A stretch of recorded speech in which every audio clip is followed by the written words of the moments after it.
My name is Obiero Salia Diambo, and today we are sharing a deeply moving story about loss, resilience, fight for justice.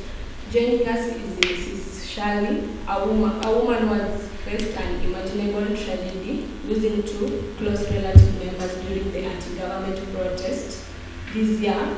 Thank you for being with us today. welcome to be here. Okay, I'd like you to share about who your family members were and what they meant to you.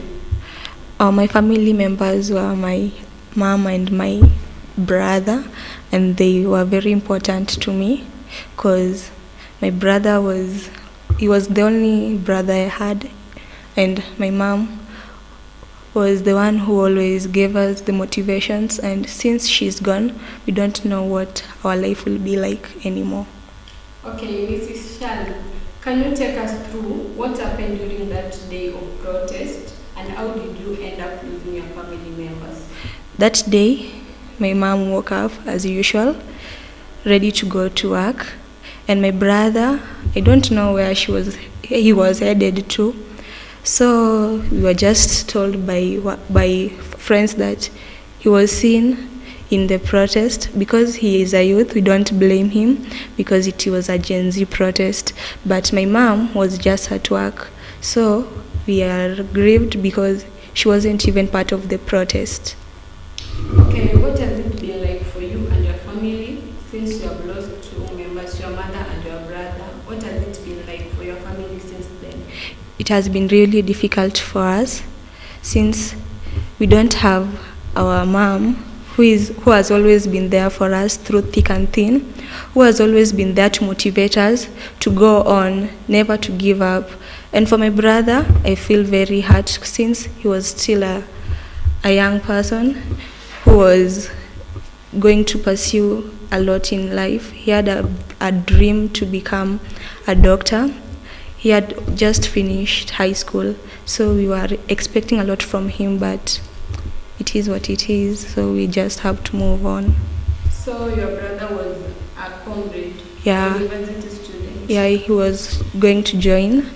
He had stayed at home for like some months, but we wanted him to go and join a university, KMTC, to pursue a course in occupational therapy. I know it has been really hard for you and your family, and since you have lost your brother and your mother, which ways have you used to cope with the tragedy that occurred? I have some younger siblings. We've tried to take them to therapy since it's hard. They still think that mom is around, but she's already gone.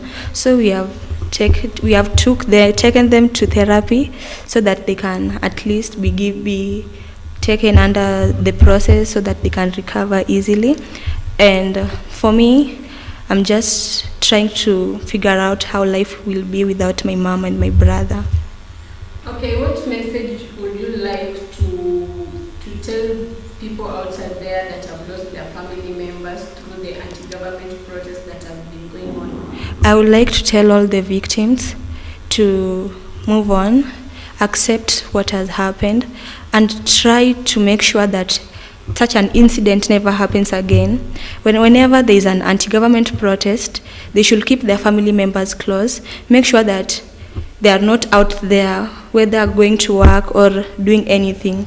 They should just make sure that they are indoors so that such an incident never happens again, because it's really hard to cope with it after it happens. What are your hopes for change and for better government, both for yourself and others who have been impacted in similar ways? I would like to tell the government to please try to make sure that these anti-government protests don't happen.